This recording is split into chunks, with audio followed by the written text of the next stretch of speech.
Handa nang tumanggap ng mga drug dependent ang Balay Banyuhay na kauna-unahang drug treatment and rehabilitation center sa Valenzuela City. Ngayong araw, pinangunahan ni Valenzuela City Mayor Wes Gatchalian kasama si Senador Ronald Bato de la Rosa ang pagbubukas ng pasilidad sa Barangay Punturin. Itinayo ang pasilidad sa bisa ng Ordinance No. 603 Series of 2009 na ang pangunahing layunin ay maisailalim sa gamutan at rehabilitasyon ang mga individual na nalulong sa illegal na droga.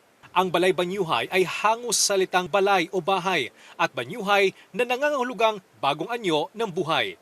Ang 5-story drug rehabilitation center ay nakatanggap ng akreditasyon mula sa Department of Health bilang freestanding residential with outpatient service capability.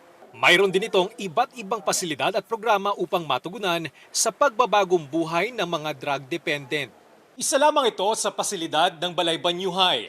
May komportableng higaan, lalagyan ng damit, at sa dulo, ang palikuran.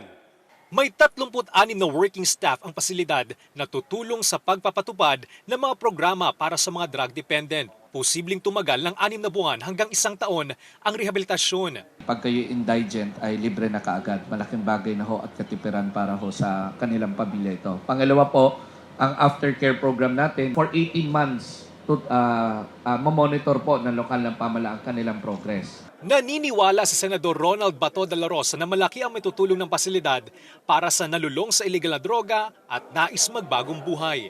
Ito po ang pinaka-essence ng demand reduction kung saan yung demand ay mapababa mo by rehabilitating the drug dependence. Plano rin ng Valenzuela LGU na magtayo ng drug rehab facility para sa mga kababaihan.